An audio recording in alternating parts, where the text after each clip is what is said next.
Hidup adalah sebuah perjalanan panjang. Kehidupan yang kita jalani akan semakin berarti ketika kita bermanfaat bagi sesama. Jiwa dan sikap humanis yang menerapkan interaksi sesama dan lingkungan, serta kebermanfaatan sangat dibutuhkan untuk membangun kehidupan yang sejahtera. Pendidikan adalah jembatan untuk meningkatkan kualitas hidup. Dengan pendidikan, kita akan mampu menciptakan generasi yang berdaya saing untuk menghadapi segala tantangan. Pendidikan yang bermutu akan menghasilkan lulusan yang kompeten, profesional, dan sesuai dengan kebutuhan dunia kerja dan masyarakat. Saat ini, kita dihadapkan pada era yang penuh ketidakpastian, pengangguran, kemiskinan, penyakit, dan kematian, dampak polusi, dan pemanasan global. Perkembangan ilmu pengetahuan dan teknologi serta artificial intelligence semakin dapat menggantikan peran sumber daya manusia di dunia kerja. Dapatkah kita mempersiapkan generasi yang mampu beradaptasi dengan era tersebut? Assalamualaikum warahmatullahi wabarakatuh. Perkenalkan, saya Dr. Nurse Elis Anita Farida, SKEP MM. Saya sebagai dosen tetap program studi S1 Kewirausahaan Universitas Anwar Medika. Baik, pada kesempatan kali ini saya akan menyampaikan mata kuliah yang akan saya ampu. Sesuai dengan bidang keahlian saya, yaitu mata kuliah Manajemen Brand dan Penjualan. Mata kuliah ini ditujukan untuk mahasiswa program studi S1 Kewirausahaan semester 2 dengan kode mata kuliah KWU 201 berbobot 16 SKS, diselenggarakan dalam 16 kali pertemuan tatap muka dengan rincian 14 kali materi dan 2 kali pertemuan untuk masing-masing ujian tengah semester dan ujian akhir semester. Tidak hanya itu, mata kuliah ini juga membahas tentang menganalisa segmen pasar digital. Pada akhir mata kuliah ini, mahasiswa akan dibekali dengan teknik cara menyusun luaran mata kuliah yang berupa buku mata kuliah.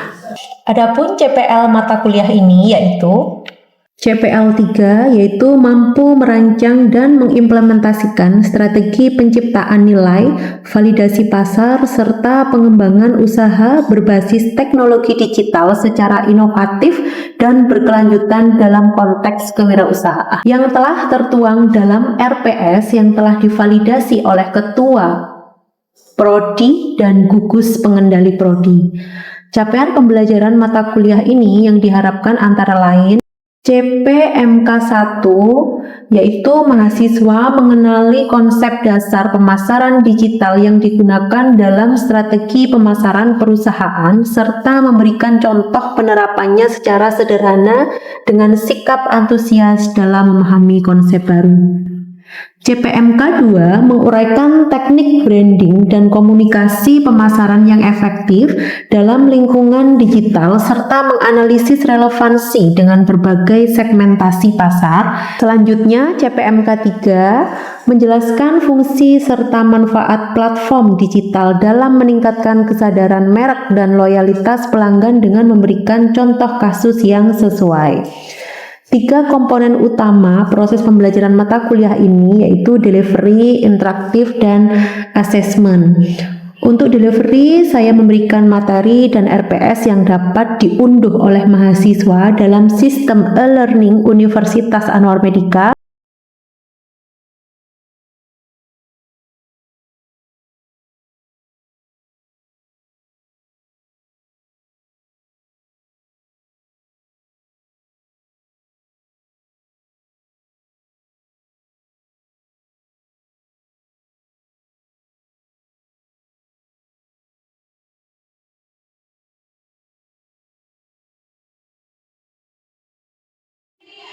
Serta presentasi interaktif yang dilakukan tatap muka untuk mendukung pemahaman mahasiswa.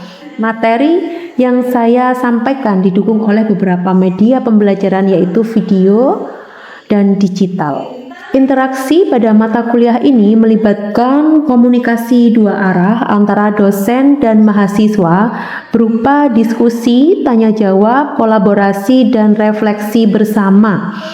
Asesmen dan penilaian yang saya lakukan ini mencakup asesmen formatif untuk penilaian proses yang dilakukan melalui kuis, tugas proyek individu dan kelompok, serta ada penilaian sikap dan keterampilan sesuai RPS. Selanjutnya, asesmen sumatif untuk penilaian akhir yaitu berupa ujian tengah semester dan ujian akhir semester. Pembelajaran yang digunakan dalam mata kuliah ini adalah experiential learning dan project learning serta presentasi kelompok.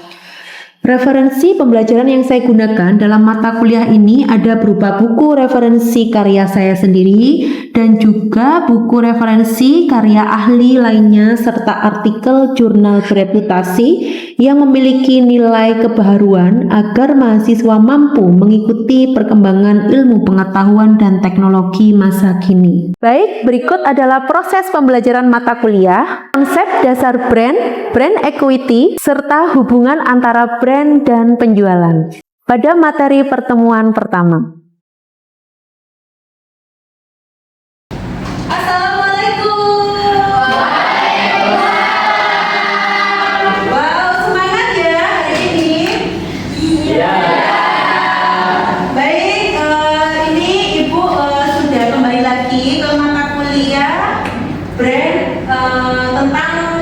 Bagaimana strategi untuk penjualan. Nah, mata kuliah hari ini kita langsung aja.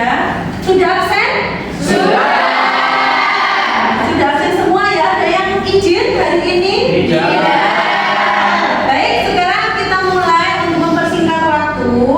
Hari ini kita masuk ke materi yaitu mengubah produk menjadi brand. Nah, ini nanti materi ini ada konsep dasar brand equality dan sinerginya dengan strategi penjualan. Sebelum saya masuk ke konsep brand itu, ada yang bisa menjawab brand itu apa? Angkat tangan. Yuk, Kakak Sofia. Kalau pendapat saya, brand itu ibarat identitas atau kepribadian dari suatu produk atau perusahaan yang bikin orang gampang banget mengenali dan membedain dari yang lain. Nah, baik, ini dari Kakak Sofia, brand itu adalah identitas sebuah produk. Yang kelompok 2, baris kedua ada pertanyaan, ada yang bisa menjawab brand itu apa? Silakan Kakak. Gak apa-apa, ayo. Brand itu kayak logo atau simbol dari suatu produk atau perusahaan. Brand itu adalah logo atau simbol dari produk suatu perusahaan. Nah, di sini kita langsung masuk ke jebakan komoditas. Mengapa pelanggan rela membayar lebih untuk membeli sebuah kopi, satu gelas kopi ini harganya 10.000 dibanding dengan kopi yang bermerek logo ini ada logonya 35.000. Kalian pilih yang mana? Antara kopi 10.000 sama kopi yang 35.000? 35.000. Kenapa? Kenapa Kakak? Karena itu nggak ada brand atau logonya. Oke, nggak ada brand atau logonya. Yang ini ada brand atau logonya. Berarti brand itu sangat mempengaruhi ya. Jadi jawabannya bukan pada produk fisik. Ini produk fisik, ini produk fisik, melainkan pada brand. Yaitu brand ini nggak ada brand, yang ini ada brand. Contohnya itu nanti pada kopi kenangan. Kopi kenangan sudah tahu kopi kenangan? Sudah tahu semua ya. Excelso? Sudah. Itu menang brandnya. Jadi kalau misalkan teman-teman membuat produk di sini harus punya brand, ya. Oke, kita lanjutkan. Nah, ini brand lebih dari sekedar logo, yaitu identitas, nama, simbol, desain atau kombinasi yang digunakan untuk mengidentifikasi produk atau jasa. Pembedanya seperti ini ya, garis demarkasi yang jelas yang membedakan produk Anda dari lautan pesaing. Ini nanti saya kasih contoh video kopi kenangan yang di sini. Nah, ini bukti konsep kopi kenangan itu sudah ada brandnya. Siapa yang sudah tahu kopi kenangan? Saya. Sudah pernah membeli kopi kenangan? Sudah. Ini ya kopi kenangan, ini contoh nama dan relevansi menciptakan brand modern dengan nama yang memicu resonansi emosional. Sekarang saya kasih contoh bagaimana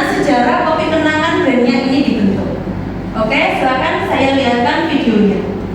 Baik teman-teman, Ibu akan memberikan contoh video dari sejarahnya terbentuk brand kopi kenangan. Kita lihat dulu videonya ya.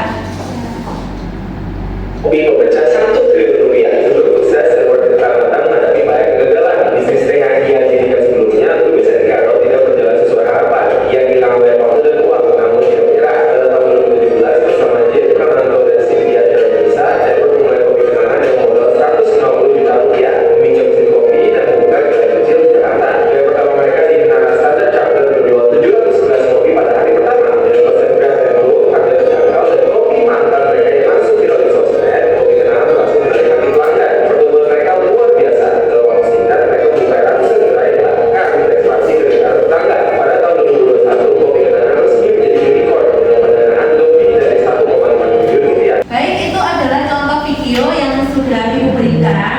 Nah, dari teman-teman mungkin ada pertanyaan dari sini tentang brand. Sudah lanjut ya? Nah, untuk lanjut, ini adalah kopi kenangan yang sudah saya berikan contoh. Itu termasuk hasil transformasi mengubah produk komoditas dasar, yaitu kopi susu, menjadi gaya hidup yang sangat mudah diingat oleh target pasar. Jadi brand ini harus ada pengingat yang jelas, nama, logo seperti ini, supaya bisa mengubah mindset dan lebih mudah untuk dapat menerima dari masyarakat. Brand equity yaitu aset paling berharga. Nah, ini ada produk fisik, brand equity sama dengan penerimaan pasar dan nilai tambah. Nanti ini ada dampaknya. Baik, sekarang teman-teman kita waktunya kuis ya. Siapa nanti yang bisa menjawab akan dapat poin plus untuk penilaian. Baik, disimak dulu pertanyaan pertama, yaitu apa yang dimaksud dengan brand awareness? Oke, Kakak Afi, silakan. Brand awareness adalah tingkat kemampuan konsumen untuk mengenali atau mengingat suatu merek ketika memiliki suatu kategori produk. Oke, baik ya. Nah, ini betul teman-teman?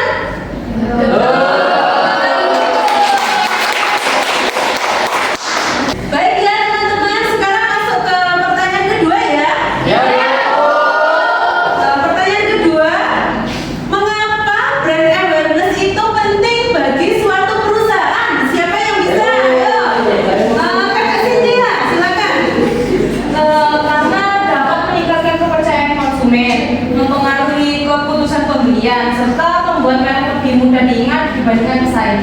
Yes. Ini teman-teman ini yang sudah bisa menjawab akan mendapatkan nilai tambahan di akhir kuliah ini. Baik teman-teman, sekarang kita masuk ke petugasan ya. Ibu sudah mempunyai kertas. Nah, kertas di sini nanti akan diambil oleh salah satu kelompok masing-masing. Kita bagi secara 5 kelompok ya. Kita bagi 5 kelompok. Nanti per orang akan mendapatkan kertas yang Ibu bagikan ini.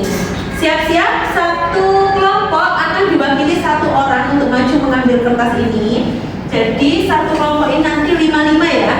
Oke. Berarti ayo kakak nomor 1 mengambil kertasnya. Nomor 2 mbak. Ya silakan mengambil. Nomor 3 kakak nomor 3. Ya kakak nomor 4 silakan. Oke, silakan mengambil kertas yang sudah diambil. Ya. Nah, ini tugas kelompok akan dikumpulkan minggu depan. Jadi tugasnya dikumpulkan minggu depan per kelompok, akan disosialisasikan, dipresentasikan per kelompok. Siapa nanti yang presentasi akan Ibu panggil ke depan. Gitu, guys? Baik, kakak-kakaknya, teman-teman di sini untuk tugas nanti bisa dikumpulkan minggu depan dan per kelompok. Ada pertanyaan dari tugas hari ini? Satu kelompok ini 5 orang ya? Ya, baik Kakak Putri, terima kasih pertanyaannya. Satu kelompok 5 orang. Jadi nanti tugasnya akan saya minta di minggu depannya. Gitu ya? Ya. Oke, sekarang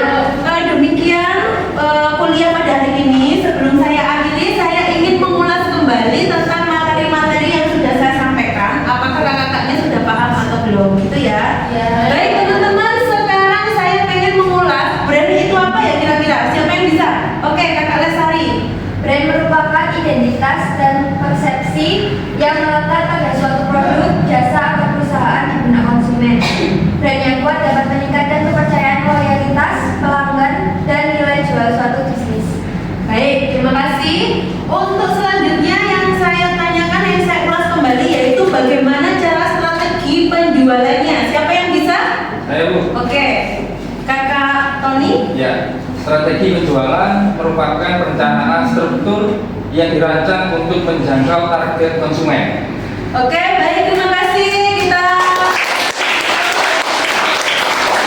baik, demikian pada materi kuliah pada hari ini. Kita akan kembali bertemu tatap muka di minggu depan sekaligus mengumpulkan tugas dan akan dipresentasikan oleh masing-masing kelompok. Terima kasih teman-teman. Semoga materi kuliah pada hari ini bermanfaat untuk kita semua.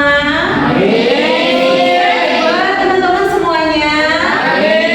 Dan mohon maaf apabila ada kata-kata saya kurang berkenan di hati teman-teman semuanya. Wassalamualaikum warahmatullahi wabarakatuh.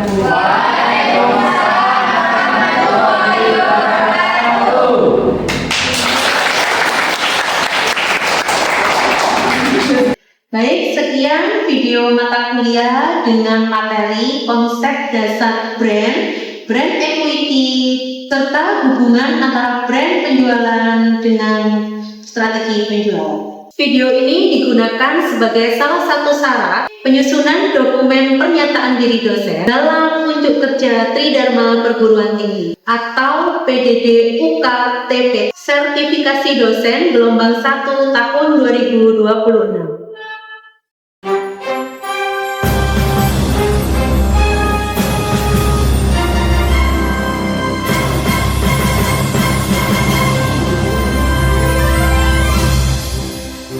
Universitas Anwar Medika bersatu tekad membangun bangsa, berperan aktif lakukan Tridharma, siap dan tangguh hadapi tantangan, dengan semangat yang membara, menuju cita-cita yang mulia, hasilkan karya unggul yang berguna dari nusa dan bangsa. Tiada ragu, tiada bimbang, masa depan yang cerah, semua pasti meraih kemenangan bersama. Universitas Anwar